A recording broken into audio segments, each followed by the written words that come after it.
네, 하나님 예배하러 오신 모든 성도님들을 환영합니다. 우리 곁에 계신 분과 인사하면 좋겠습니다. 잘 오셨습니다. 축복합니다. 평안하십시오. 기쁨이 넘치기를 바랍니다. 네, 이제 가을이 완연합니다. 보니까 단풍이 많이 이렇게 들고요. 참 좋은 계절입니다.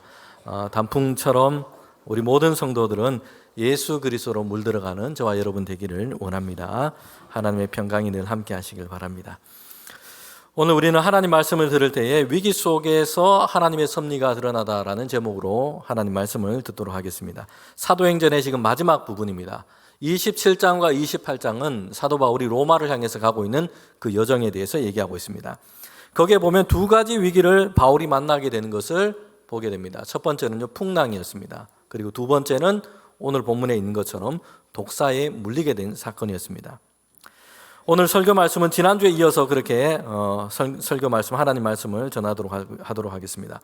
바울이 지금 처한 상황은요, 위기였습니다. 위태로운 상황에 놓이게 된 것입니다. 죄수의 신분으로 지금 로마를 향해 가고 있습니다. 배를 타고 가고 있는데요, 바람이 좋지 못해서 간신히 그레데라고 하는 이 섬에 이르게 된 것입니다. 그런데 이제 늦어지는 바람에 바람이 좋지 않은 시기가 됐습니다. 바람의 방향이 바뀌고 항해하기 어려운 시기가 된 것입니다. 이런 시기에 바다를 항해한다는 것은요, 위험한 일이었습니다. 위험이 예고된 일이었다는 것입니다. 그런데 지난주에 우리가 함께 설교 말씀을 들은 것처럼 인솔자였던 로마 백부장은요, 선주와 선장의 말을 믿고 출항하게 됩니다. 이 사람들은요, 장사하고 이윤을 남기는 곳에 관심이 있습니다. 그 욕심이 크다 보니 한 계절에 이 항구에 머무는 것에 못 견뎌 합니다. 그들에게는 자만하는 마음도 있습니다. 우리가 바다를 이미 많은 시간 항해했다, 큰 파도와 싸워봤다, 이런 생각을 하고 있는 것입니다. 그래서 웬만한 파도와 이 풍랑에는 자신이 있다라고 생각을 하고 있는 겁니다. 그래서 바울이 탄 이 배가 출항을 하게 된 겁니다. 그런데 얼마 되지 못해서 유라굴로라고 하는 이 광풍을 만나게 됩니다. 그래서 배가 지금 좌초하게 되는 이런 위기 가운데 놓이게 됐다는 것입니다. 여러분, 그런데 이 위험은요, 예고된 위험이었습니다. 세상에 많은 재난, 큰 재난의 사건들이 있기도 합니다. 그런데 이것을 조사해 보면 항상 보면 전조 현상이 거의 있었다고 그럽니다. 하인리히 법칙이라고 하는데, 어떤 큰 재난에 대형 사고가 있으면 전조 현상이 있는데 보통 29번에 이전에 이미 작은 사고가 있고요, 300번 정도 되는 사소한 징후들이 이전에 있었다라는 것입니다. 그런데 사람들은 이것을 알아차리지 못했거나 또 다른 이유로, 여러 가지 이유로 이것을 무시했거나 방치해 놓은 것입니다. 그래서 결국에는 큰 재난의 사고로 이어지게 됐다는 것입니다. 대부분은, 많은 경우는 이 위험이 예고되었던 위험이라는 이야기입니다. 성도 여러분, 우리는 이것을 잘 봐야 합니다. 만나지 않아도 되었고 피할 수 있는 그런 위험이었는데 예고된 위험에 들어가는 경우들이 많다는 것입니다. 바울이 타고 있는 배가 그랬습니다. 유라굴로라고 하는 것은요, 이 광풍은 어떻게 보면 예고된 것이었습니다. 사실 이런 예고되고 짐작할 수 있는 위험들이 있는데 왜 그렇게 위험에 들어가고 말았느냐 하는 것입니다. 사람들이 자기 욕심에 이끌리고 때로는 여기에 더해서 스스로 자만하는 경우들이 많기 때문입니다. 그렇게 되면 이미 예고된 위험에 들어가고 마는 것입니다. 오늘 많은 사람들은요, 인생의 문제들이 무엇인가 없기 때문에 결핍의 문제라고 생각하고 있고요, 약하기 때문에 문제다라고 생각을 합니다. 내 인생이 왜 이렇게 어렵고 위험한 순간 어떻게 위험 중에 놓이게 되었느냐, 이런 불행 중에 놓이게 됐느냐 생각할 때 많은 사람들은요, 이것이 내게 무엇이 없기 때문에, 결핍하기 때문에, 약하기 때문이다, 이렇게 생각합니다. 세상이 주는 메시지가 그렇습니다.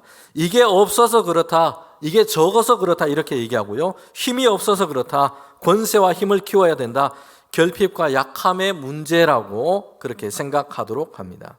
그래서 더 많이 계속해서 가지고 더 많이 강해져야 한다, 여기에 집착하도록 만드는 것입니다. 그런데 사실 가만히 보면요, 많은 경우에는 반대인 경우들이 많습니다. 결핍과 약함이 문제가 아니라 탐욕과 자만인 경우들이 많다는 것이에요. 여러분, 이것은 신앙의 원리에서는 더욱더 분명합니다. 사람들의 삶에서 가장 쉽게 그리고 가장 위태롭게 하는 이 문제들은요, 사람의 탐욕이나 자만인 경우들이 훨씬 더 많습니다. 잘못된 욕심과 자만에 이끌릴 때입니다. 결핍과 약함 중에도 하나님을 구하고 하나님께 의뢰할 때 하나님은 채우시고 도우십니다. 그런데 사람이 탐욕과 자만 속에 사로잡혀 있으면요, 그 사람은 하나님을 떠나게 됩니다. 그래서 결국에는 패망의 길로 가고 마는 것입니다. 예전에 원숭이를 사냥할 때 사용했던 방법이 있는데요, 원숭이 트랩이라고 그렇게 얘기하기도 합니다. 항아리 같은 것에다가 원숭이가 좋아하는 것을 넣어 놓습니다. 바나나 같은 거 이런 거 넣어 놓으면요, 이제 냄새를 맡고 원숭이가 이렇게 옵니다. 그러면서 이제 항아리 안에 있는 자기가 좋아하는 걸 꺼내기 위해서 손을 집어넣습니다. 그런데 이 항아리 입구가 좁습니다. 아무것도 쥐고 있지 않을 때는 손이 잘 들어가는데 항아리 안에 원숭이가 원하는 것을 그냥 꽉 움켜 잡으면 손이 빠지지 않는 것이에요. 여러분, 그런데 이때 사냥꾼이 숨어 있다가 이제 원숭이를 잡으려고 드디어 나오게 됩니다. 여러분, 그런데 원숭이는요, 손에 있는 것을 내려놓으면 항아리에서 손을 빼낼 수 있어요. 얼마든지 도망할 수 있습니다. 그런데 미련한 원숭이는 그렇게 하지 않는다는 것이요. 손에 그냥 꽉 쥐고 있는 걸 움켜잡고 있다가 그 욕심 때문에 이걸 놓지 못해서 결국에는 사냥꾼에게 붙잡히고 맙니다. 여러분, 우리가 성경에서 보는 이스라엘 백성들도 그랬습니다. 그들의 역사를 보면 결핍과 약함이 문제가 된 것이 아니라 잘못된 욕심과 자만이 그들을 무너지게 했던 경우들이 많다는 것입니다. 여러분, 이스라엘 백성은요, 애굽에서 종살이했습니다. 하나님께서 그들을 건져주셨고요, 약속하신 가나안 땅을 향해 가게 하십니다. 그런데 이스라엘 백성은 광야길을 지나가게 되는데 무려 40년 동안이랑 광야길을 유리하게 됩니다. 여러분, 사실 그 거리가 그렇게 멀지 않습니다. 그런데 왜 이렇게 40년 동안, 그 긴 시간 동안 광야에서 고생하며 유리하게 된 걸까요? 결핍과 약함의 문제가 아니었어요. 광야에서 하나님은 매일같이 그들에게 만나를 주셔서 먹게 하셨습니다. 불기둥과 구름기둥으로 이스라엘 백성의 그 길을 인도하셨습니다. 뿐만 아니라 낮의 더위와 밤의 추위를 잘 견딜 수 있도록 그들을 다 지켜주셨습니다. 대적들과 전쟁에서 이기도록 하셨습니다. 그런데 왜 이스라엘 백성이 40년이라는 긴 세월 동안 광야에서 고생하게 됐습니까? 결핍과 약함이 문제가 아니라 탐욕 때문이었습니다. 이런 광야에서 하나님은 그들을 먹이시고 입히시고 그들의 길을 인도하셨어요. 그런데 이것으로 감사와 만족이 되지 않습니다. 그들은요, 고기를 먹고 싶다고 불평합니다. 심지어는 우리를 다시 애굽으로 들어가게 해달라고 얘기합니다. 왜 하나님께서 우리를 애굽에서 나오게 하셔서 이렇게 고생하게 하시냐, 하나님을 원망하고 있습니다. 여러분, 이로 인해서 하나님의 진노와 징계 아래서 이스라엘 백성이요, 광야에서 40년 동안 유리하면서 훈련받고 연단되게 된 것입니다. 이스라엘 백성이 가나안 땅에 들어가서도 마찬가지였습니다. 땅을 얻고 정착하며 살아갈 때였습니다. 그럼에도 그들 가운데 결핍과 약함이 문제가 아니라 탐욕과 자만으로 그들은 자주 하나님을 떠났고 우상을 섬겼습니다. 하나님의 말씀을 버렸고 자기 마음대로 살아갔다는 것이요. 여러분, 이것으로 인해서 위태로운 처지에 놓이고 말았다는 것입니다. 성도 여러분, 바울과 많은 사람들은요, 그들이 타고 있는 배가 유라굴로라는 광풍을 만나게 됩니다. 예고된 위험이었습니다. 그러나 인솔자들은 그리고 탐욕과 자만으로 이 배를 이끌어갔고 결국에는 그 위험한 상황에 놓이게 된 것입니다. 바람이 얼마나 거센지 당시로는 상당히 큰 배였는데 감당할 수가 없었습니다. 바다의 풍랑은 계속되었습니다. 해와 달이 보이지 않은 몇 날 동안 계속되었습니다. 방향을 잡을 수 없는 이런 상황이었습니다. 결국에는 그들이 움켜잡고 있던 물건들도 다 바다에 다 내던집니다. 생명까지 위태로운 상황에 놓이게 되었다는 것입니다. 여러분, 그런데 이 배를 타고 있는 사람들은요, 하나같이 다 모두 다 위태로운 상황에 함께 놓이게 된 것입니다. 바울만 그렇게 된 것도 아니고, 그리고 이제 출항을 하자라고 얘기했던 선장과 선주들만 위험한 상황에 놓이게 된 것이 아닙니다. 같이 배를 타고 있는 모든 사람들이 지금 다 위기 속에 놓이게 된 것입니다. 여러분, 오늘 세계는요, 이런 위험 속에 우리가 놓여 있습니다. 지구적인 이 생태계의 위기 속에 있습니다. 기상이변이 매년 속출하고 있습니다. 뿐만 아니라 오늘 세계는 다시 대립과 냉전의 시대로 들어가는 것처럼 그렇게 보이는 상황입니다. 이전보다 훨씬 더 파괴적인 무기들을 다 가지고 있습니다. 그래서 전 세계가 사실은 위협적인 상황에 놓인 것입니다. 핵무기가 전쟁을 억제하는 역할도 하기도 하지만요, 전 인류 전체로 본다면 지금 핵무기라고 하는 엄청난 위험을 우리가 다 안고 있는 것입니다. 포탄을 안고 있으면서 그러면서 안전하다라고 지금 생각하고 있는 것과 마찬가지입니다. 넓게 보면 지구 안에 있는 생명체, 인류가 다 지금 한 배를 타고 있는 것과 같습니다.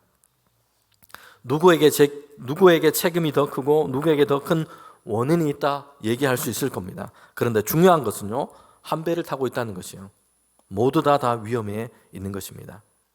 여러분, 개인도 인생의 문제도 그렇고요, 교회 공동체도 마찬가지입니다. 이 땅에 세워진 교회들도 그렇습니다. 이 사회와 세계도 마찬가지입니다. 마주하고 있는 그 위기 속에 우리가 있는 것입니다. 이런 위기 가운데 성도와 교회는 어떻게 우리가 이것을 보고 어떻게 대해야 되는지 오늘 말씀을 통해서 우리가 함께 볼 필요가 있습니다. 바울은요, 그가 타고 있는 배 그리고 함께하는 사람들이 다 이런 큰 위기를 맞게 된 것입니다. 풍랑으로 자초될 위기를 만났습니다. 그때 바울은 어떻게 하고 있느냐 하는 것입니다.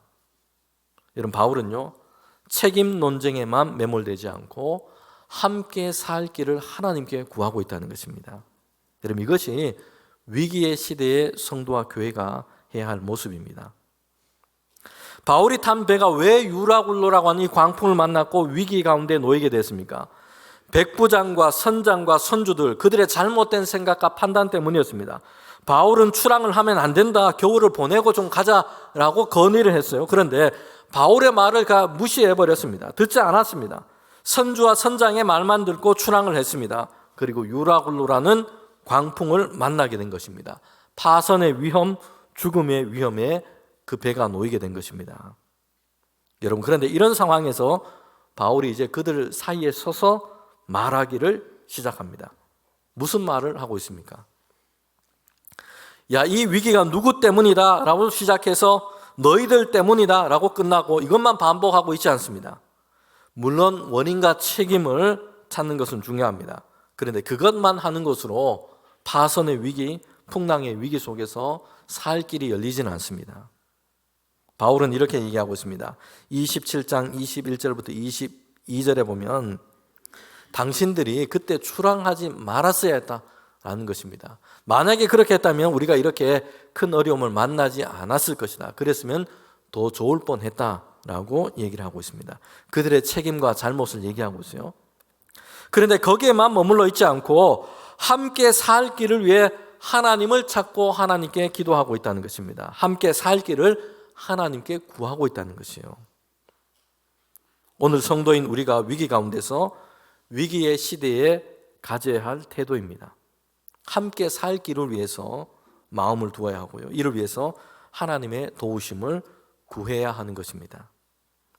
여러분, 그래서 바울은요, 하나님의 사자 천사로부터 하나님의 말씀을 듣게 됩니다.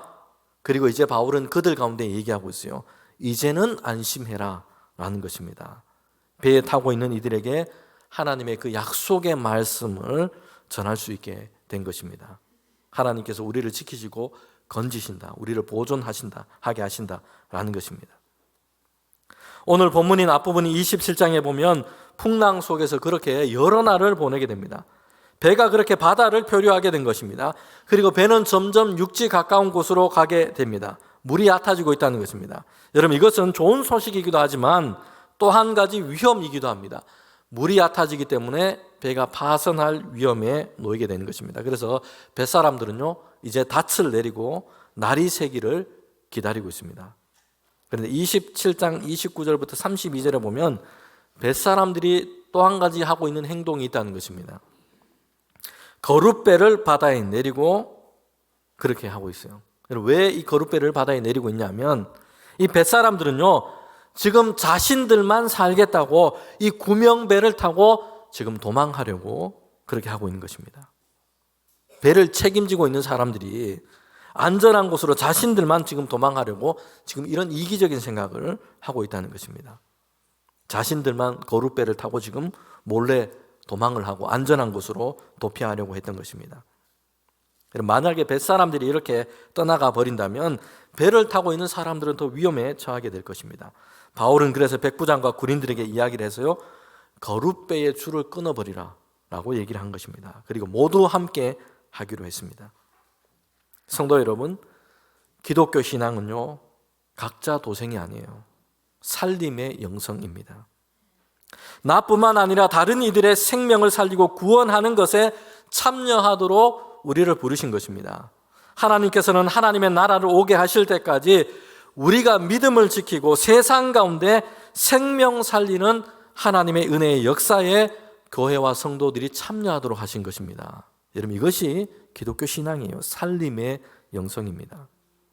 여러분, 사도 바울은요, 그래서 27장 33절부터 37절에 보면 고난당하고 위기 가운데 있는 사람들 가운데서 뭘 하고 있는지를 얘기를 하고 있습니다. 떡을 떼어서 하나님께 기도하고 축사하고 사람들에게 나눠주기 시작합니다. 여러분, 이 장면은 예수님의 성만찬을 생각나게 합니다. 그리고 예수님께서 광야에서 5천 명이 넘는 사람들에게 보리떡 5개와 물고기 2마리로 떼어서 나누어 주시고 그들을 먹이신 이 사건을 생각나게 합니다. 지금 바울이 있는 그 배에는요, 풍랑의 위기 속에서 지금 두려움에 떨고 불안 속에 있는 사람들이 있습니다. 그들은 몇 날 동안 먹지를 못했어요. 두려움과 불안 속에서 잠을 자지 못했고 먹지 못하고 있는 이런 상황에 놓여 있는 것입니다. 여러분, 그들 가운데 바울이 어제 떡을 떼어서 하나님께 기도하고 나누고 있어요. 하나님께서 약속하신 대로 우리를 상하지 않게 하시고 건져 주실 것을 그들에게 말씀하고 있습니다. 여러분, 그렇게 해서 그들에게 위로와 소망을 주고 있다는 것이요. 성도 여러분, 이것이 위기 가운데 믿는 자들의 모습인 것입니다. 하나님의 도우심을 구하고 그리고 위기 속에서 두려움과 불안 속에 있는 이들에게 그들이 하나님을 보게 하고 그들에게 하나님께로부터 오는 위로와 소망을 전하는 것입니다. 자, 위기 속에서 어떻게 우리가 할 것인가? 오늘 두 번째로 우리가 볼 것은요, 바울이 오늘 본문에서 두 번째 다른 위기를 만나게 되는데 첫 번째 위기와는 좀 다른 성격인 것입니다. 바울 자신이 만났던 불행한 사건입니다. 독사에 물리게 됐다는 것이에요. 여러분, 이때 바울이 그 위기 속에서 어떻게 하고 있느냐 하는 것입니다. 바울은요, 이 불행한 사건 속에서 사람들의 수근거림 속에서 그 속에 흔들리지 않고 하나님의 신실하심을 붙들고 있다는 것이에요. 오늘 본문에 보면 바울이 14일 동안, 여러 날 동안 그 배와 풍랑 속에서 표류합니다. 그러다가 이제 육지에 이르게 된 겁니다. 놀라운 일이었습니다. 왜냐하면 그 바람에 떠밀려 갔던 이 배가 이른 곳이요, 로마의 행로에 가까운 곳이었습니다. 멜리데라는 섬이었습니다. 로마 반도의 끝부분에 있는 그 섬에 이르게 된 것입니다. 한 사람도 조난자가 없이 이 섬에 다 도착하게 됐습니다. 이 섬은요, 오늘날에는 이 몰타 섬이라 이렇게 불립니다. 거기에 다 도착을 하게 된 겁니다. 그때는 겨울 날씨였고 추운 날이었습니다. 사람들은 나무 조각을 붙들고 그리고 또는 물건을 의지해서 그렇게 섬에 표류해서 도착하게 됐습니다. 헤엄을 칠 줄 아는 사람들은 배에서부터 헤엄을 쳐서 섬 연안에 이르게 된 겁니다. 여러분, 그 섬에 원주민이 살고 있었는데 많은 사람들이 조난당해서 섬에 도착한 것을 보고 이제 원주민들은요, 그들에게 호의를 베풉니다. 불을 피워서 몸을 녹일 수 있도록 해주고요, 그들을 동정하며 맞이했던 것입니다. 그런데 오늘 본문에서 보면 바울이 그 중에 큰 불행한 사건을 만나게 된 것입니다. 나무가지를 주워다가 이제 불에 넣으려고 했습니다. 그런데 나무가지 사이에 있던 그 뱀이 뜨거운 불기운에 나와서 바울의 손을 물게 된 것입니다. 독을 가진 뱀이었습니다. 독사가 바울의 손을 물게 된 것입니다. 여러분, 한번 보십시오. 지금까지 바다에서 광풍을 만나서 여러 날 동안 어려운 시간을 보냈고요, 구사일생으로 지금 육지에 도착했는데 이제 살았다라고 생각을 하고 있습니다. 불을 피우고 몸을 녹이려고 그렇게 하고 있습니다. 그런데 그때였습니다. 바울이 뱀에, 그것도 독사에게 물리고 만 것입니다. 그럼 멜리데 원주민들은요, 바울과 구조된 사람들에게 동정을 베풀고 그들에게 호의를 베풀었습니다. 그런데 바울이 뱀에 물린 것을 보고는 그 사람의 태도가 바뀌게 됐어요. 바울에 대해서 수군거리며 말하기 시작했습니다. 28장 4절을 보면요, 그들이 뭐라고 얘기하냐면 원주민들이 이 짐승이 그 손에 매달려 있음을 보고 서로 말하되 진실로 이 사람은 살인한 자로다. 바다에서는 구조를 받았으나 공의가 그를 살지 못하게 함이로다 하더니, 지금 뭐라고 얘기를 하고 있습니까? 원주민들이 바울이라는 저 사람이 바다에서는 어떻게 구조를 받았는데 저렇게 뱀에 물리는 불행한 사건을 만난 걸 보니까 저 사람은 반드시 필시 큰 죄를 지은 사람이다. 그래서 신이 지금 저 사람을 심판하고 저주를 내리고 있다라고 이렇게 얘기를 하고 있는 것입니다. 원주민들은요, 지금 바울에 대해서 수근거리면서 비난하고 있다는 것이에요. 독사에 물렸으니 바울은 반드시 죽고 말 것이라 생각하고 있습니다. 그리고 그가 이렇게 큰 분행을 만난 것을 보니까 죄를 지은 게 많아가지고 지금 신의 저주와 심판을 지금 당하고 있다라고 얘기를 하고 있는 것입니다. 안 좋은 말들을 쏟아내고 있는 것입니다. 여러분, 이 원주민들이요, 특별히 다른 사람들에 비해서 더 악하고 생각이 아주 그릇되고 이런 사람들은 아니었어요. 난파되어 섬에 올라온 사람들, 무려 276명이나 되는 그 수많은 사람들을요, 그 사람들에게 이 원주민들은 호의를 베풀고 있습니다. 동정을 베풀고 있는 그런 사람이었어요. 그런데 바울이라고 하는 이 특정한 한 사람이, 그것도 바다에서는 구조가 되었는데 유독 이 한 사람이 독사에게 물리는 이 불행한 사고를 보고는요, 바울에 대해서 그 시선과 태도가 달라지게 된 것이에요. 바울에 대해서 얘기합니다. 저 사람이 죄가 지은 게 많아가지고 지금 신이 벌을 내리고 있다, 이렇게 얘기하고 있는 것입니다. 성도 여러분, 우리도 어떤 불행한 일이나 어떤 어려운 일을 만나게 되면요, 그러면 주변 사람들이 때로는 우리를 향해서 이렇게 수군거리는 이런 일을 경험할 때가 있습니다. 또는 우리 중에도 신앙적으로 성숙하지 못해서 다른 사람들에 대해서 그들이 불행을 만날 때에 그 불행에 대해서 이렇게 수군거리는 말을 할 때도 있다는 것이에요. 여러분, 우리 예수 믿는 사람들은요, 다른 사람들의 불행에 대해서 정죄하거나 수군거리는 일을 하지 말아야 합니다. 비록 그가 어떤 잘못으로 인해서, 그가 했던 잘못으로 인해서 당하는 불행이라고 해도 하나님께서 그를 다시 세워주시고 하나님께서 그를 다시 그렇게 회복시켜 주실 것을 기도하고 격려해야 할 줄 믿습니다. 바울의 입장에서 생각해 보면 이 일을 어떻게 받아들여야 할지 좀 당황스럽고 이런 상황인 것입니다. 생각이 복잡해질 수도 있습니다. 왜 내게 이런 일이 일어났는가, 이렇게 생각이 들 수도 있어요. 다른 사람도 아니고 하나님을 섬겼고 그리고 복음 전하겠다고 지금 로마로 가고 있는데, 풍랑을 만난 것은 그래도 뱃사람들이 잘못 판단했기 때문에 이런 위기를 만난 것입니다.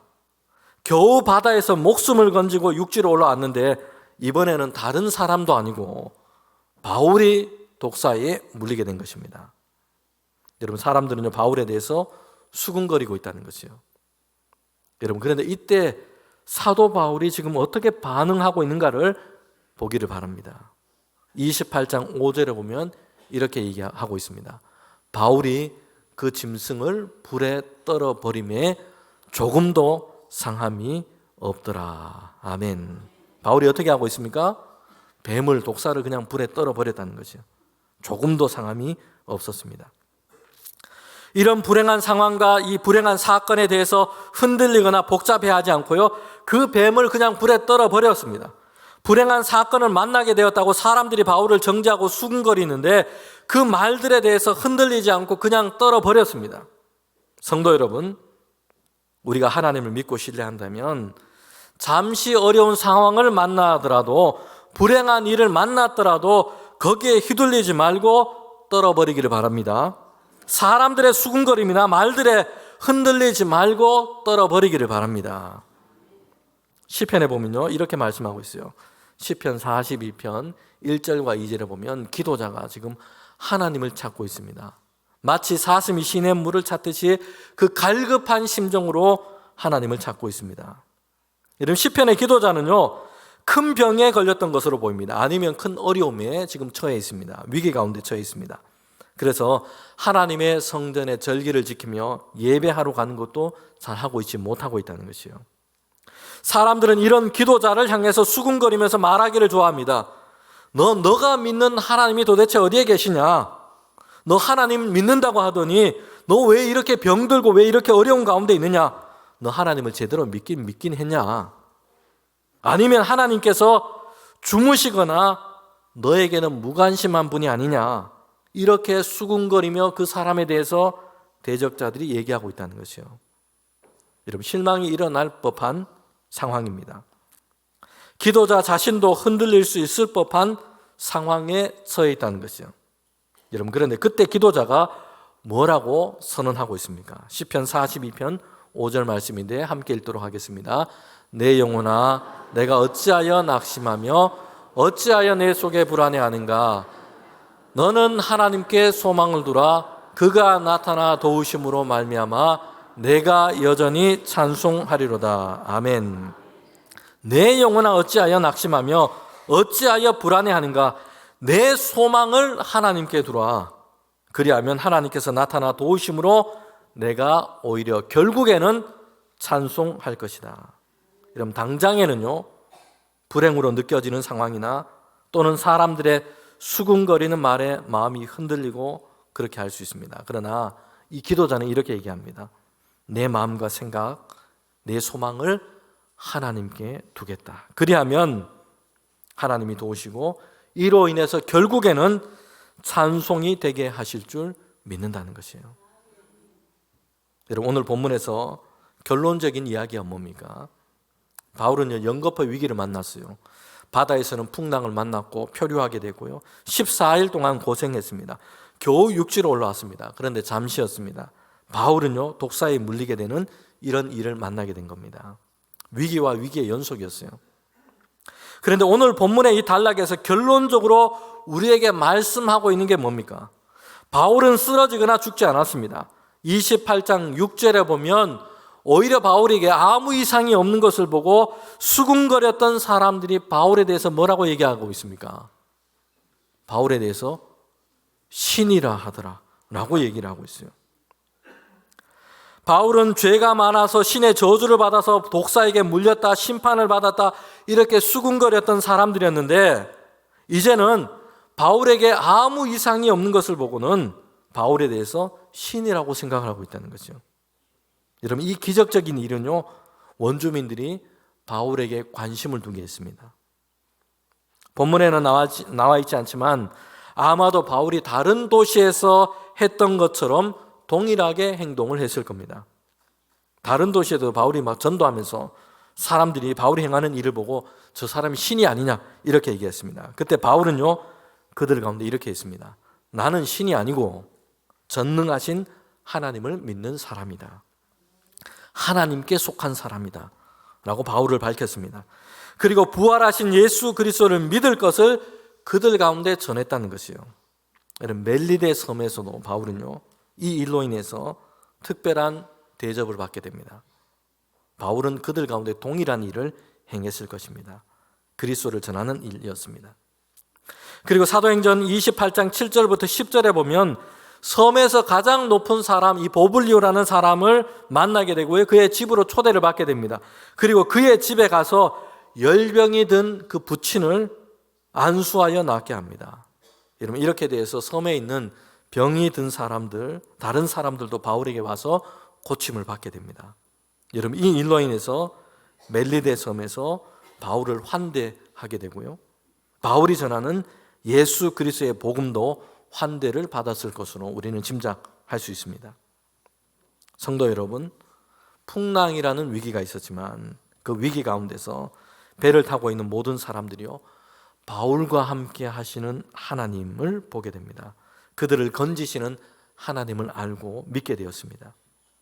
사도 바울이 독사에 물리는 불행한 이런 사고를 만나기도 했습니다. 이 위기가 있었다는 것입니다. 그런데 이 위기 가운데서 바울의 생명을 보존하시고 바울을 통해서 멜리데 섬과 부족들에게 하나님이 증거되는 일을 펼쳐가게 된 것입니다. 로마서 8장 28절 말씀인데요, 저와 여러분이 마지막으로 함께 읽도록 하겠습니다.